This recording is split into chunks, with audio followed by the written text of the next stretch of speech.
Actually ഞാനിപ്പോൾ ഉള്ളത് police സ്റ്റേഷനിൽ മീൻസ് പോലീസുകാർ തന്നെ ഒരു എന്താ ഈ കുടുംബശ്രീയുടെ ഭാഗമായിട്ടുള്ള ഒരു വീട്ടിലാണ് താമസിപ്പിച്ചിട്ടുള്ളത് ഇന്ന് രാത്രിയിലത്തേക്ക്. അപ്പോൾ ഞാനൊരു റിലേഷൻഷിപ്പിലായിട്ട് കല്യാണം കഴിച്ചതാണെന്നാണ് ഞാൻ വിചാരിച്ചിരുന്നത്. ആക്ച്വലി ഞാൻ അങ്ങനെയാണ് വിചാരിച്ചിരുന്നത്. അപ്പോൾ ഞാൻ 2019 ഓഗസ്റ്റിലാണ് അർജുനായിങ്കി എന്ന് പറയുന്ന വ്യക്തിയെ പരിചയപ്പെടുന്നതും കല്യാണത്തിൽ അല്ലെങ്കിൽ റിലേഷൻഷിപ്പിലാവുന്നത്. അത് കഴിഞ്ഞ് ഒരു 10 മാസത്തോളം കഴിഞ്ഞ് ഒരു 1.5 വർഷം കഴിഞ്ഞ് 2021 ഏപ്രിൽ 8-നാണ് ഞങ്ങൾ കല്യാണം കഴിക്കുന്നത്. അപ്പോൾ അതിനു മുന്നേ ഒരു 2020 ജൂണിൽ പുള്ളിക്കാരൻ എന്നെ കണ്ണൂരേക്ക് കൂട്ടിക്കൊണ്ടുവന്ന് ഞങ്ങൾ ഒന്നിച്ച് ഒരു 3-4 മാസം ഒരു വീട്ടിൽ താമസിക്കുകയും അതിനുശേഷം ഞങ്ങൾ ഒന്നിച്ച് താമസിച്ചു. അതിനുശേഷം ഞങ്ങൾ കല്യാണം കഴിച്ചു 2021 ഏപ്രിൽ 8-ന്. അപ്പോൾ ഇതിൻ്റെ ഇടയിൽ പുള്ളിയുടെ കൂടെ ഞാൻ താമസിക്കുന്ന സമയത്ത് ഞാൻ പ്രഗ്നൻ്റ് ആയി. അപ്പോൾ 1.5 മാസം പ്രഗ്നൻ്റ് ആയിരുന്നു. അപ്പോൾ അതിനുശേഷം പുള്ളി നിർബന്ധിച്ച് എന്നെ അബോർഷൻ ചെയ്യിക്കുമായിരുന്നു. അതിനുശേഷം ഞങ്ങൾ 2021 ഏപ്രിൽ 8-ന് കല്യാണം കഴിച്ചു.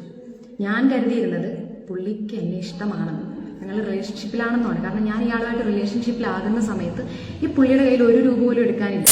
ഇയാളുടെ കയ്യിലുള്ള മുഴുവൻ ഇയാൾക്ക് ഫോൺ ചാർജ് ചെയ്ത് കൊടുക്കുന്നത്, ഇയാളുടെ വണ്ടിയുടെ ലോൺ വരെ ഞാൻ അടച്ചിട്ടുണ്ട്, ഇയാളുടെ ചെവിയിൽ കുത്തുന്ന ഹെഡ്സെറ്റ് വരെ ഞാൻ മേടിച്ചു കൊടുത്തിട്ടുണ്ട്. എൻ്റെ അമ്മ എനിക്ക് ചെലവിന് തരുന്ന പൈസയ്ക്ക്. ഒരു സഹതാപം തോന്നുന്ന ഫാമിലിയിലൊന്നുമല്ല, വളരെ അന്തസ്സായിട്ട് തന്നെയാണ് ഞാൻ ജീവിച്ചത്. ബോർഡിങ്ങിലൊക്കെ പഠിച്ച് ഒരു ബുദ്ധിമുട്ട് ഞാൻ ആർക്കും ഉണ്ടാക്കിയിട്ടില്ല. ഞാൻ അങ്ങനെ തന്നെ ജീവിച്ചു. എൻ്റെ അമ്മയാണ് എന്നെ പഠിപ്പിച്ചത്. എനിക്കൊരു ചേച്ചിയുണ്ട്, ഫാമിലി എല്ലാവരും ഉണ്ട്, ഒരു ബുദ്ധിമുട്ടുമില്ല.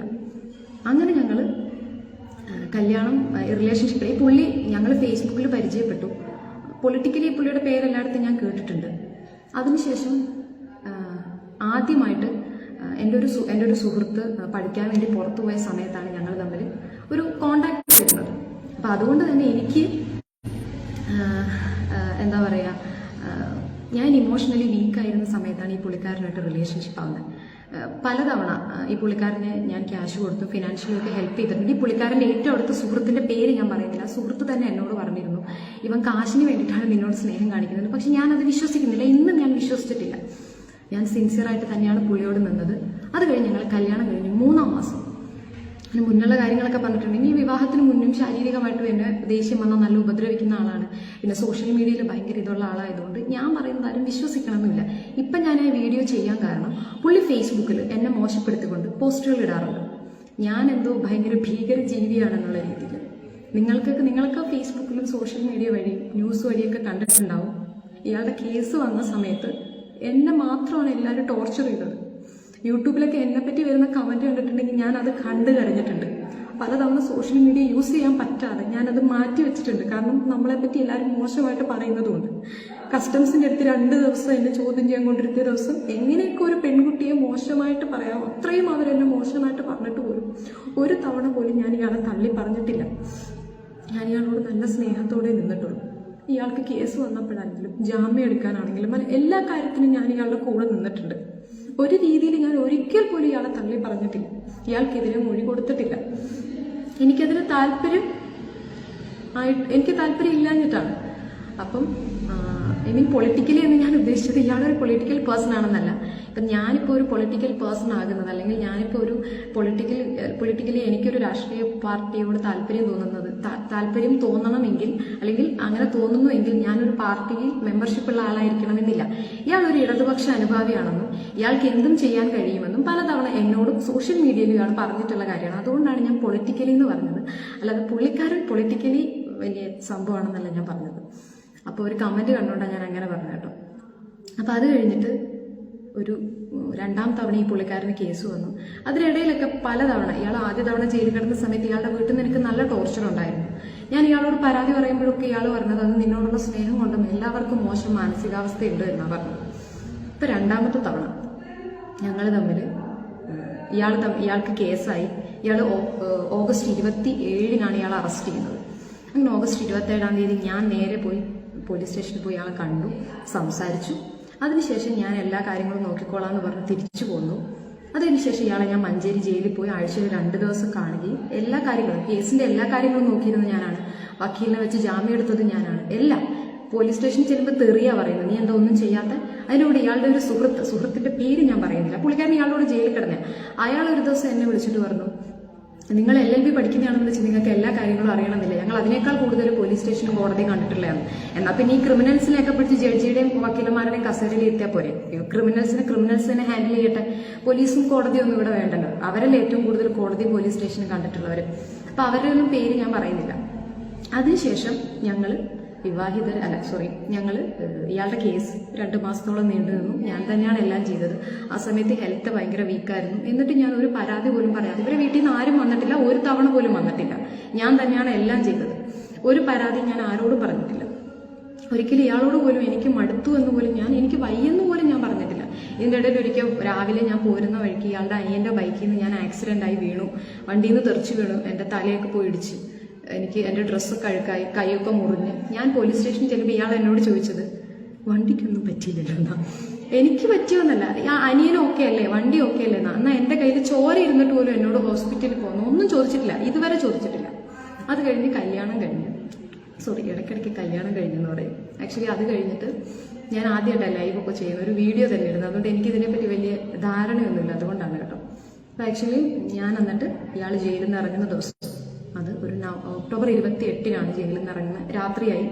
അപ്പൊ ഇതേ സമയത്ത് നമ്മൾ എടുത്തു പറയേണ്ടത് ഇയാളുടെ ഏറ്റവും അടുത്ത സുഹൃത്തായിട്ടുള്ള, അയാളുടെ പേര് ഞാൻ പറയുന്നില്ല, ചിലപ്പോൾ നിങ്ങൾക്ക് അത്യാവശ്യം ഇയാളുടെ ഏറ്റവും അടുത്ത സുഹൃത്താണ്. ഈ സുഹൃത്തിന്റെ ഭാര്യമാരെ, ഇയാളുടെ കൂടെ ജയിലിൽ കിടന്ന 2 സുഹൃത്തിന്റെ ഭാര്യമാരെ പറ്റി ഞാൻ അന്വേഷിക്കുമായിരുന്നു, എല്ലാ കാര്യങ്ങളും നോക്കുമായിരുന്നു. അത് കഴിഞ്ഞിട്ട് ഇയാളുടെ ഒരു ഫ്രണ്ടിന്റെ വൈഫ് പ്രഗ്നന്റ് ആയിരുന്നു. ആ പെൺകുട്ടിയെ ഞാൻ ഇടയ്ക്ക് പോയി കാണുമ്പോൾ അവൾ ഹോസ്പിറ്റലിൽ കൊണ്ടുപോകുന്നതും അവളുടെ എല്ലാ കാര്യങ്ങളും നോക്കുന്ന ഞാനായിരുന്നു. അത്യാവശ്യം എല്ലാം ഫോൺ റീചാർജ് ചെയ്ത് കൊടുക്കുന്ന ഞാനായിരുന്നു. ഞാൻ അത്യാവശ്യം എല്ലാ കാര്യങ്ങളും കൈകാര്യം ചെയ്യുമായിരുന്നു. അത് കഴിഞ്ഞിട്ട് ഇവർ ജയിലിൽ നിന്ന് ഇറങ്ങി. ഇയാളുടെ സുഹൃത്തുക്കളും ഇയാളും എല്ലാവരും ജയിലിൽ നിന്ന് ഇറങ്ങി. പിറ്റേ ദിവസം അന്ന് രാത്രി ഞങ്ങൾ ഒന്നിച്ച് സന്തോഷത്തോടെ കിടന്നുറങ്ങി. നവംബർ 10-ാം തീയതി വരെ, എന്ന് വെച്ചാൽ ഒരു 10, 12, 13 ദിവസം ഒരു കുഴപ്പമുണ്ടായിരുന്നില്ല. അതിനിടയിൽ 10-ാം തീയതി രാത്രി ഈ പുള്ളിക്കാരൻ വീട്ടിൽ നിന്ന് പോയി.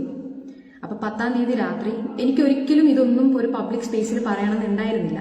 പക്ഷെ എന്നെ മോശപ്പെടുത്താൻ ശ്രമിക്കുന്നതുകൊണ്ടും ഇനി ചിലപ്പോൾ ഞാൻ സർവൈവ് ചെയ്യുമായിരിക്കും, ചിലപ്പോൾ ഞാൻ ആത്മഹത്യ ചെയ്യുമായിരിക്കും. പക്ഷെ അതിന് പൂർണ്ണമായിട്ടുള്ള കാരണക്കാരൻ അർജുൻ ആയെങ്കിയാണെന്ന് ഞാൻ പറയില്ല, അർജുൻ ആയെങ്കിയുടെ വീട്ടുകാരാണെന്ന് ഞാൻ പറയും. കാരണം എന്റെ ഹസ്ബൻഡിനെ എന്നെ തമ്മിൽ തെറ്റിക്കാൻ ഏറ്റവും കൂടുതൽ പണിയെടുത്തിട്ടുള്ള ആൾ അർജുൻ ആയെങ്കിയുടെ ബ്രദറും അർജുൻ ആയെങ്കിയുടെ അമ്മയുമാണ് എന്ന് ഞാൻ ആത്മാർത്ഥമായിട്ട് പറയും. ഇപ്പൊ എന്റെ കഴുത്തിൽ കിടക്കുന്ന താലി 2ാമത് കിട്ടുന്ന താലിയാണ്. ആദ്യത്തെ താലി ഇയാൾ ഊരിയെടുത്തു, അത് വിറ്റെന്നാണ് എന്നോട് പറഞ്ഞത്. എനിക്കതിനെപ്പറ്റി ധാരണയില്ല. ഞാൻ ഒരാളുമായിട്ട് ഇമോഷണലി അറ്റാച്ച്മെന്റ് കൂടിക്കഴിഞ്ഞിട്ടുണ്ടെങ്കിൽ എനിക്കത് ഭയങ്കരമായിട്ട് പ്രോബ്ലം ചെയ്യും എന്ന് ഞാൻ പറഞ്ഞിട്ടാണ് റിലേഷൻഷിപ്പിലേക്ക് കിടക്കുന്നത്.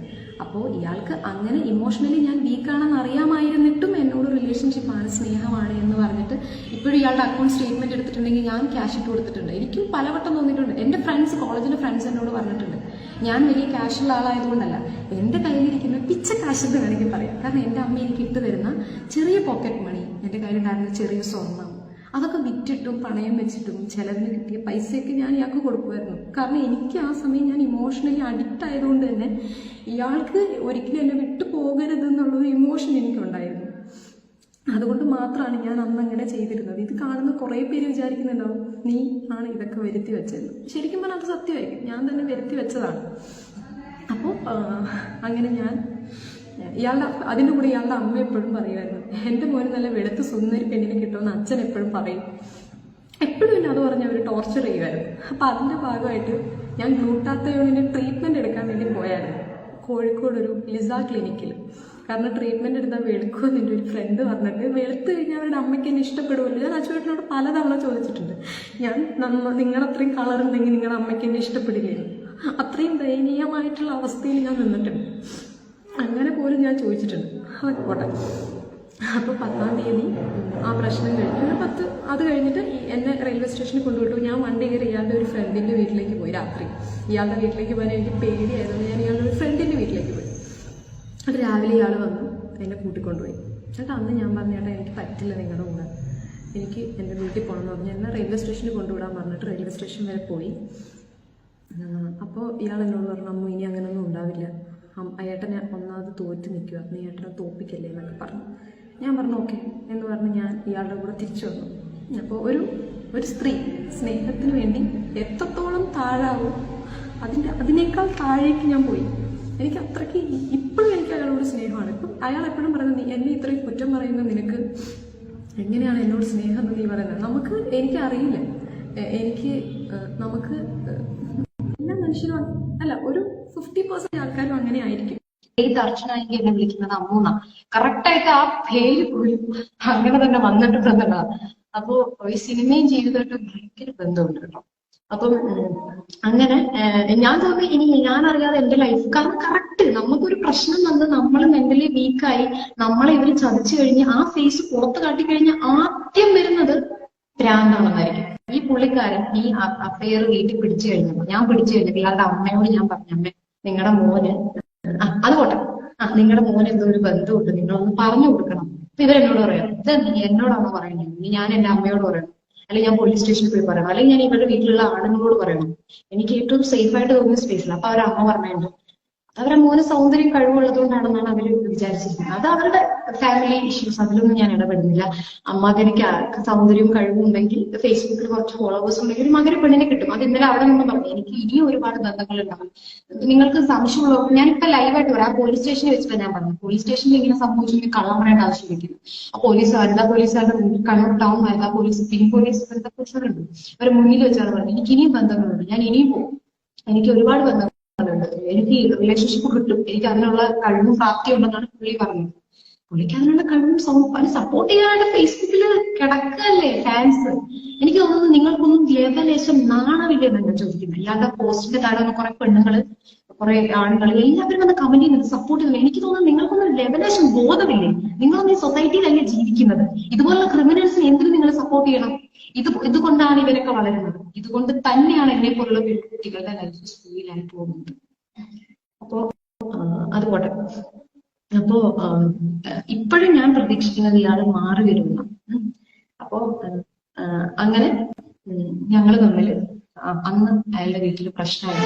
എന്നെ തിരിച്ചു വിളിച്ചുകൊണ്ടു, അയാളുടെ ഏട്ടൻ അങ്ങനെ സംസാരിച്ചു. അതോട് തിരിച്ചു വന്നിട്ട് എന്റെ മുടിക്ക് കുത്തിരി പിടിച്ചൊക്കെ വലിച്ച് കൊണ്ടുവന്ന് പുറത്തേക്ക് ഇട്ടിട്ട് പറഞ്ഞു, നിനക്ക് ചാവാനാണെ വേറെ എവിടെയെങ്കിലും പോയി ചത്തൂടെ, ഇവരെന്തിനാ ബുദ്ധിമുട്ടിക്കില്ലേ എന്നൊക്കെ പറഞ്ഞു. എന്നിട്ട് കോംപ്രമൈസ് ആണെന്ന് പറഞ്ഞ ആ സമയത്ത് എന്റെ അമ്മേനെ കുറെ തെറി പറഞ്ഞു. എന്റെ അമ്മ തിരിച്ചു തെറി പറഞ്ഞു എന്നാണ് ഇയാൾ പറയുന്നത്. പക്ഷെ ഒരു പെൺകുട്ടിയെ വളർത്തി പഠിപ്പിച്ച് അതിനുശേഷം ആ പെൺകുട്ടി ഇതുപോലെ എടുത്തിട്ട് കൂടെ ഇറങ്ങി പോയി കഴിഞ്ഞു. എന്റെ വീട്ടിൽ പോലീസ് വന്നു, ഇയാൾ വിലങ്ങ് വെച്ച് എന്റെ വീട്ടിൽ പോലീസ് വന്നു. എന്റെ വീട് മുഴുവൻ അരിച്ചു കൊടുക്കി ഇയാളെ കൊണ്ട്. എന്റെ ചേച്ചിയുടെ ഹസ്ബൻഡ് ഒരു തെറ്റും ചെയ്യാൻ പാവം മനുഷ്യൻ ഹൈദരാബാദിലെ എന്തോ വർക്ക് ചെയ്യുവാണ്. അതിനെ വരെ ക്വസ്റ്റ്യൻ ചെയ്യാൻ പറ്റും. എന്നിട്ട് പോലും എന്റെ വീട്ടിൽ ആരും ഇയാളെ മോശപ്പെടുത്തി ഒരു വാക്കോ ഇയാളെ വേദനിപ്പിക്കുന്നതിൽ ഒരു വാക്കോ അന്ന് വരെ പറഞ്ഞിട്ടില്ല. ഒരു പരാതി ആരും പറഞ്ഞിട്ടില്ല. എന്നിട്ടും ഇയാൾ എന്താ ചെയ്തതെന്ന് വെച്ചാൽ എന്നെ അന്ന് എന്റെ അമ്മേനെ തെറി പറഞ്ഞു, പോ മോളെ, അങ്ങനെ തന്നെ വിളിച്ചു, പോ. അത് കഴിഞ്ഞിട്ടുള്ള വാക്ക്, മോളെ നിന്റെ മോക്ക് പ്രാന്താടി, നീ നിന്റെ മോളെയും കൊണ്ട് പോയി ചാവടി, അങ്ങനെയൊക്കെ എന്റെ അമ്മേനെ പറഞ്ഞു. അപ്പോ അങ്ങനെ എന്തെല്ലോ അമ്മേനെ പറഞ്ഞു. അമ്മ ഭയങ്കര വീക്കായി. അമ്മ അങ്ങോട്ടും തെറി പറഞ്ഞു. അമ്മ തെറി പറഞ്ഞു എന്നുള്ളതാണ് ഇവരുടെ വിഷയം. അത് ഇയാള് പറഞ്ഞിട്ടായിരിക്കും, അല്ലാതെ എന്റെ അമ്മ ആദ്യം തന്നെ അങ്ങോട്ട് തെറിയൊന്നും പറഞ്ഞിട്ടില്ല. ഇനി അഥവാ പറഞ്ഞാൽ തന്നെ അവരുടെ മകളാണ് അനുഭവിക്കുന്നത്. അവർക്ക് അങ്ങനെ ബിഹേവ് ചെയ്തേ പറ്റും. കാരണം അവര് എന്റെ അമ്മ 2 മാസം കൂടുമ്പോൾ അവരുടെ വീട്ടിലേക്ക് സാധനങ്ങൾ അയക്കും. ബദാം, പിസ്ത, വേണ്ട അത് വേണ്ട ഇത് വേണ്ട, ഓരോരുത്തരോടും ചോദിക്കും എന്താ വേണ്ടതെന്ന് ചോദിച്ചിട്ട് ഓരോരുത്തർക്കും അയച്ചു കൊടുക്കും. പുള്ളിക്കാരനൊരു അനിയനുണ്ട്. ഇന്നലെ ഞാൻ ആ വീട്ടിൽ ചെന്ന സമയത്ത് ഏറ്റവും കൂടുതൽ വേദനിപ്പിച്ചത് ആ ചെക്കൻ. വേദന കൊണ്ട് ഒരാൾ സംസാരിക്കുന്നു, ഉറക്കെ സംസാരിക്കാതെ മിണ്ടാതിരുന്നുണ്ടെങ്കിൽ ആ ചെക്കനെ വയലന്റ് ആകും. ഞാൻ തന്നെ വിചാരിച്ചു, ഞാൻ ആ വീട്ടിൽ നിൽക്കുന്ന സമയത്ത് സ്വന്തം അനിയനെ പോലെ അവന്റെ ഭക്ഷണ കാര്യവും അവന്റെ എല്ലാ കാര്യവും, ഞാൻ കോളേജിൽ നിൽക്കുന്ന സമയത്ത് ഒരാളുടെ ആവശ്യത്തിന് പൈസ ചോദിക്കുമ്പോൾ ഞാൻ അക്കൗണ്ടിൽ ഇട്ട് കൊടുക്കും. എല്ലാ കാര്യങ്ങളും ഞാൻ നോക്കിയിട്ടുണ്ട്. എന്നിട്ട് ആ ചെക്കൻ പോലും ഇത്രയും വലിയ ക്രിമിനൽസിനെ പോലെ സംസാരിക്കുന്നവരായിട്ട് എനിക്ക് സഹിക്കാൻ പറ്റുന്നില്ല. അതുപോട്ടെ, ആ ചെക്കൻ എന്നോട് ദേഷ്യപ്പെടാം. എന്നെ 21 വയസ്സ് 20 വയസ്സെന്തോള്ള ആ ചെക്കൻ എന്നോട് ഭയങ്കരമായിട്ട് വയലന്റ് ആവുകയാണ്. അപ്പം അതുപോട്ടെ, അതവിടെ നിൽക്കട്ടെ. അപ്പോ കാരണം വീട്ടുകാരെല്ലാരും അങ്ങനെ ബിഹേവ് ചെയ്യുമ്പോൾ അവനും അങ്ങനെ ബിഹേവ് ചെയ്തേ പറ്റും, അതൊന്നും തെറ്റല്ല. അതുകൊണ്ട് ഇപ്പൊ അങ്ങനെ ഞാൻ ആ ഗുളിക ഞാൻ എന്റെ ഫ്രണ്ട്സ് എല്ലാം പോയ ദിവസം ആ ഡോക്ടർ ഒന്നും ഗുളിക ഒരു 40 ഗുളി നോക്കിയപ്പോൾ 10 കഴിച്ചാൽ മരിക്കും. അപ്പൊ ഞാൻ 40 ഒന്നിച്ചെന്ന് കഴിച്ചിട്ട് എനിക്ക് ഉറപ്പായിരുന്നു കഴിക്കുമെന്ന്. അപ്പൊ എന്റെ ഫ്രണ്ട് സിബിനെ ഞാൻ വിളിച്ചു പറഞ്ഞില്ല. കുറച്ച് ഞാൻ അവരോട് സംസാരിച്ചു വെച്ചു. ഇവരൊക്കെ ടെൻഷനായി. എന്നിട്ട് ഇവര് പെട്ടെന്ന് തന്നെ എന്റെ ടാബ്ലറ്റ്സ് എടുത്ത് നോക്കാൻ പറഞ്ഞു. ടാബ്ലറ്റ്സ് നോക്കിയപ്പോ ഞാൻ പറഞ്ഞില്ല, ഞാൻ കഴിച്ചിട്ടൊന്നുമില്ല, ഞാൻ ക്ഷീണം കൊണ്ട് കിടക്കുന്നു. അപ്പൊ ഇവരെടുത്ത് ചെക്ക് ചെയ്തപ്പോ അതിൽ ടാബ്ലറ്റ്സ് ഒന്നും ഇല്ല, കംപ്ലീറ്റ് ആയിട്ട് തീർന്നേക്കുന്നു. ഇവര് പെട്ടെന്ന് തന്നെ ഹോസ്പിറ്റലിൽ കൊണ്ടുപോയി. എന്നിട്ട് ഇയാളെ വിളിച്ചിട്ട് ഇയാൾ ഫോൺ എടുത്തില്ല. ആ സമയം തൊടുപുഴ പോലീസുകാർ വന്നിട്ട് ഫോണിൽ വിളിച്ച് സംസാരിച്ചപ്പോ ഇയാൾ പറഞ്ഞതാ, ഞങ്ങൾ ലിവിങ് റിലേഷൻഷിപ്പ് ആയിരുന്നു, കല്യാണം കഴിച്ചിട്ടുണ്ടായിരുന്നു.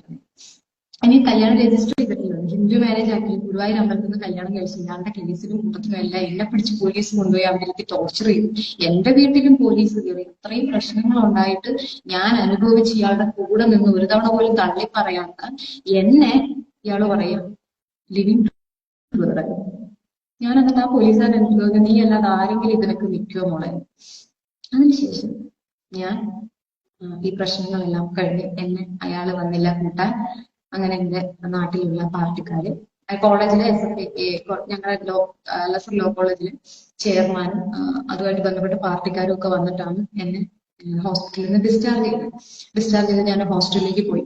ഇത് ദിവസം എങ്ങോട്ടെന്ന് അറിയാതെ ഞാൻ ആ ഹോസ്റ്റലിൽ നിന്ന് ഇറങ്ങി എന്റെ ഫ്രണ്ട് എന്നെ എവിടെയെങ്കിലും കൊണ്ടുപോയി സേഫ് ആക്കാന്ന് കരുതി പോകുന്ന സമയത്ത് ഈ അർജുനാണെങ്കിൽ എന്നെ വിളിച്ചിട്ട് പറഞ്ഞു, അമല വീട്ടിലേക്ക് നീ ഒന്ന് വാ, എനിക്ക് നിന്നോട് സംസാരിക്കാനുണ്ടെന്ന്. അങ്ങനെ ഞാൻ അന്നൊരു ഹോട്ടൽ റൂമിൽ താമസിച്ചിട്ട് പിറ്റേ ദിവസം ഞാൻ എന്ത് ചെയ്തു, ഇയാളുടെ അടുത്ത് പോയി, ഇയാൾ പറഞ്ഞെടുത്ത് പോയി. അപ്പൊ ഇയാൾ എന്നോട് സംസാരിച്ചു. എന്നോട് ഭയങ്കര സ്നേഹത്തിൽ എന്നോട് പറഞ്ഞു, നമുക്ക് ആദ്യം കണ്ണൂരേക്ക് പോവാം, എന്നിട്ട് പ്രണവിന്റെ വീട്ടിൽ കുറച്ച് ദിവസം നിൽക്കി എന്ന് പറഞ്ഞിട്ട് എന്നെ പ്രണവിന്റെ വീട്ടിൽ കൊണ്ടുപോയി നിർത്തി. പ്രണവിന്റെ വീട്ടിൽ ഒരു 1-2 ദിവസമൊക്കെ നിർത്തി. ഞാൻ ആ സമയത്ത് ഭയങ്കര ഭക്തിമാർക്ക് ഫീൽ ചെയ്തിരുന്നു. കാരണം ദൈവത്തെ വിളിച്ചിട്ടുണ്ടെങ്കിൽ എനിക്ക് ഇയാളെ തിരിച്ചു കിട്ടുമെന്ന് ഞാൻ വിചാരിച്ചിരുന്നത്.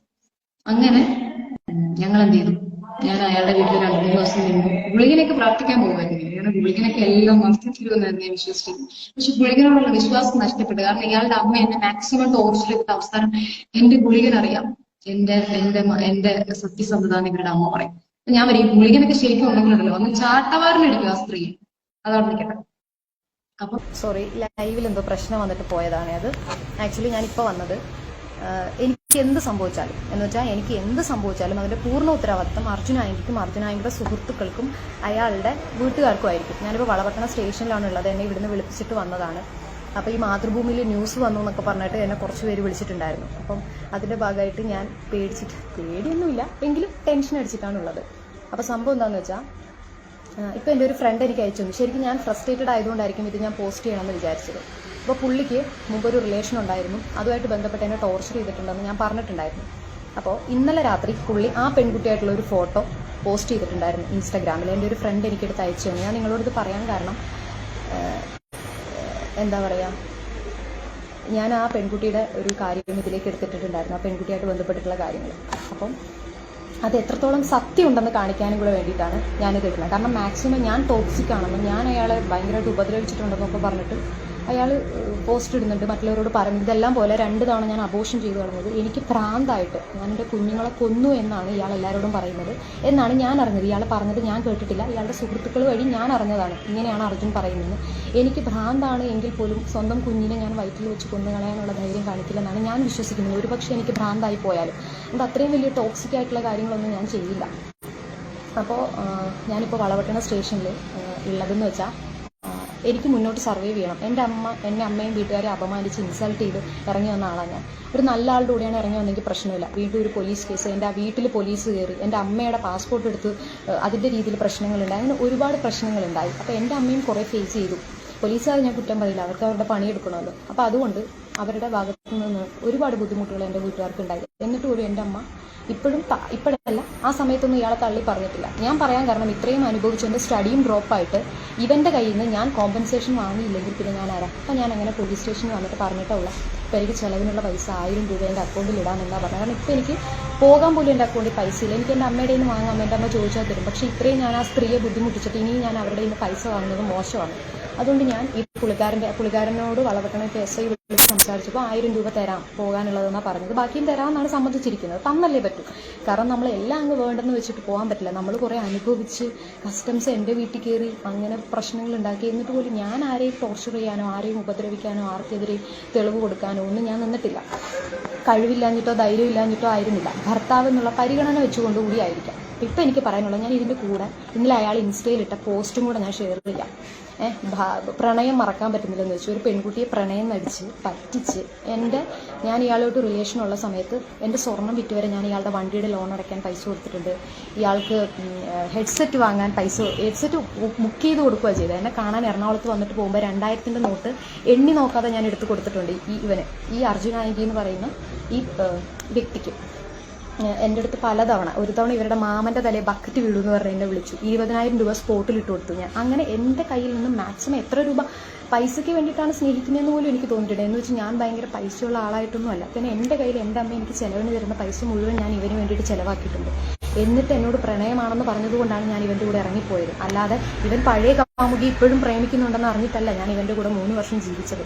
3 വർഷം ഇവൻ്റെ ടോക്സിക് ആയിട്ടുള്ള sexual harassment, physical harassment, mental harassment, emotionally എന്നെ തളർത്തിക്കളയുക, എൻ്റെ വിദ്യാഭ്യാസം പോലും നിർത്തിവെക്കുക, അങ്ങനെ എന്നെ എങ്ങനെയൊക്കെ ടോർച്ചർ ചെയ്യാവോ അങ്ങനെയെല്ലാം ടോർച്ചർ ചെയ്തിട്ട് എനിക്ക് ഭ്രാന്താണെന്ന് പറഞ്ഞ് എന്നെ മെൻ്റൽ ഹോസ്പിറ്റലിൽ കൊണ്ടുപോയി പൂട്ടിയിട്ടിട്ട് ഇവനും എൻ്റെ സുഹൃത്തുക്കളും കൂടെ ചേർന്നിട്ട്, സുഹൃത്തിൻ്റെ ഭാര്യയും കൂടെ ചേർന്നിട്ട്, അത് എടുത്ത് പറയണമല്ലോ. അപ്പം അങ്ങനെ എന്നെ മെൻ്റൽ ഹോസ്പിറ്റലിൽ കൊണ്ടുപോയി പൂട്ടിയിട്ടു. അത്രയും ചെയ്തിട്ടും ഇന്നലെ രാത്രി വരെ എനിക്ക് എൻ്റെ അജുവേട്ടനെ വേണമെന്ന് പറഞ്ഞ ആളാണ് ഞാൻ.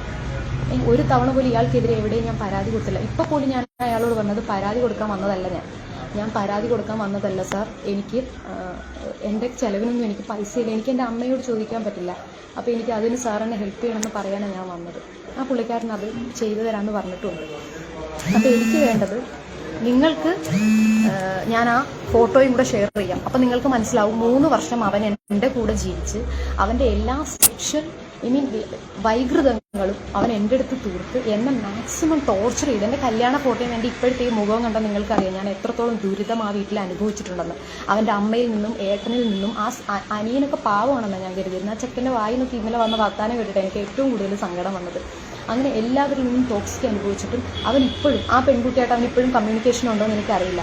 ഞാൻ അവൻ്റെ കൂടെ ജീവിക്കുമ്പോഴും അവൻ്റെ കയ്യിൽ ആ പെൺകുട്ടിയുടെ ഫോട്ടോ ഉണ്ടെങ്കിൽ എന്താണ് അവൻ ഉദ്ദേശിച്ചിരുന്നതെന്ന് എനിക്കറിയില്ല, അവൻ എന്തായിട്ടാണ് എന്നെ കണ്ടിരുന്നതെന്നും എനിക്കറിയില്ല. അപ്പം ഞാൻ ആ ഫോട്ടോ ഇതിൻ്റെ കൂടെ നിങ്ങൾക്ക് ഷെയർ ചെയ്ത് തരാം. അപ്പോൾ നിങ്ങൾക്ക് എന്നെ ഇൻസൾട്ട് ചെയ്ത് ഇൻബോക്സിൽ വന്ന് മെസ്സേജ് അയക്കുന്നവർക്ക് മനസ്സിലാവും ഞങ്ങളുടെ അർജുനായെങ്കിൽ പാവമാണ്, ഞങ്ങളുടെ സഖാവാണ് എന്ന് പറയുന്നവർക്ക് മനസ്സിലാവും എന്താണെന്ന്.